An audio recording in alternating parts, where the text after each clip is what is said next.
Joining me now is Senator Jack Reed, the top Democrat on the Armed Services Committee. He also serves on the Intelligence Committee and, of course, is a friend of Senator McCain's. Your reaction to this presidential tweet? Well, it's despicable. John McCain is a hero. He joined the Navy at 17. He served with distinction and courage and valor.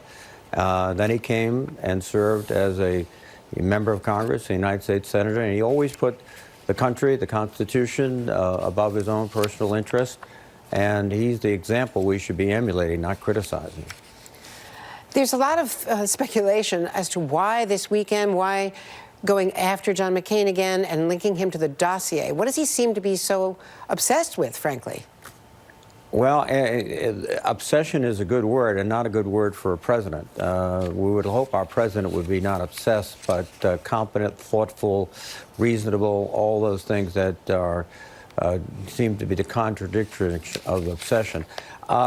He has always seemed to be someone who can't sort of tolerate the fact that John McCain was so many things he is not.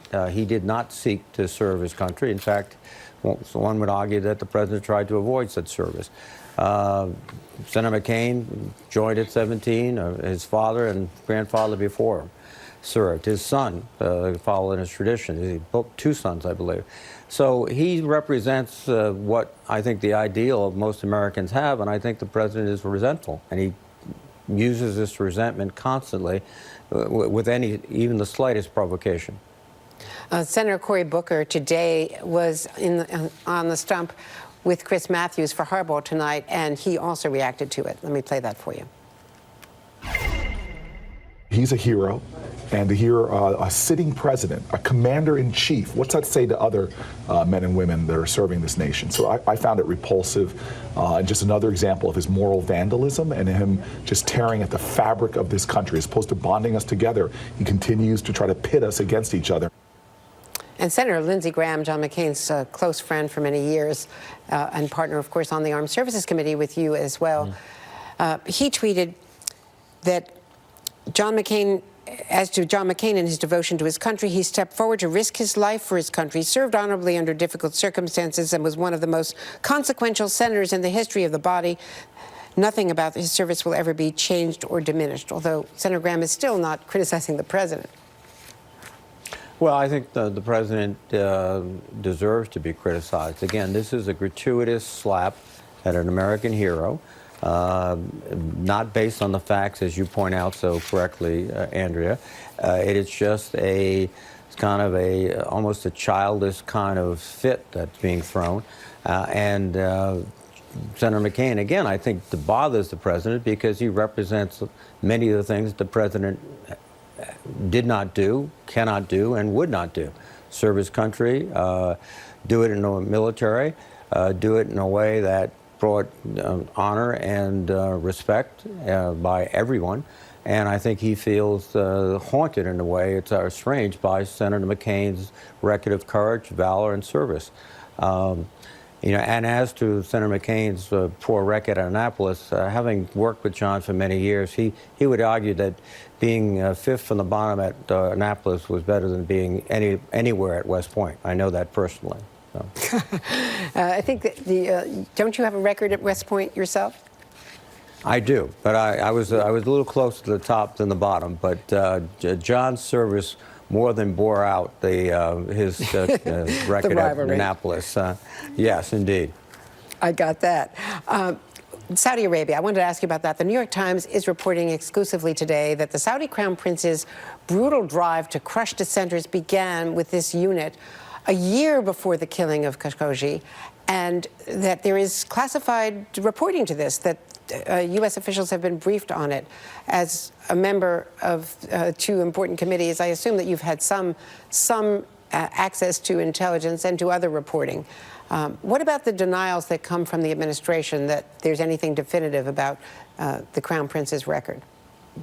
Well, I think the public reporting is very compelling. Again, not much happens, if anything at all, in that country without the Crown Prince knowing about it, if not approving it. And it is consistent with the impunity that these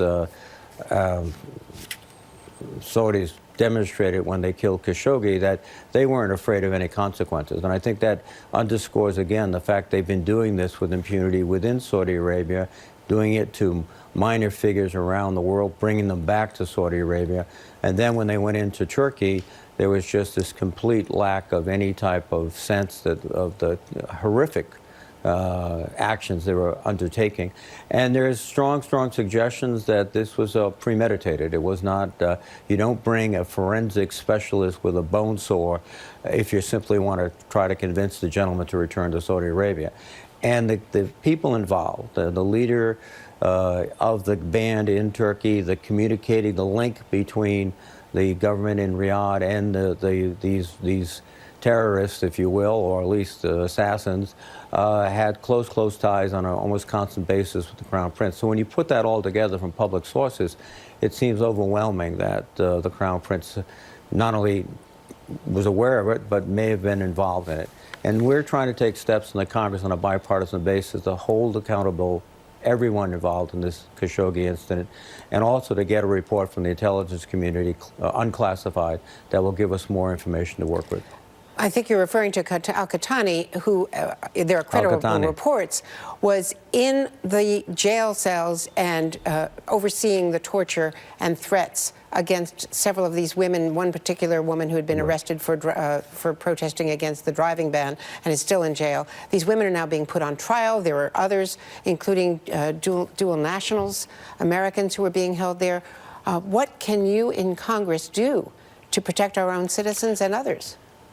Well, first of all, you have to have the president stand up and condemn these activities outright. This is completely inappropriate. He has continued to dance around the whole issue of Khashoggi, the Crown Prince's potential involvement. He's diminished the reporting by our intelligence community.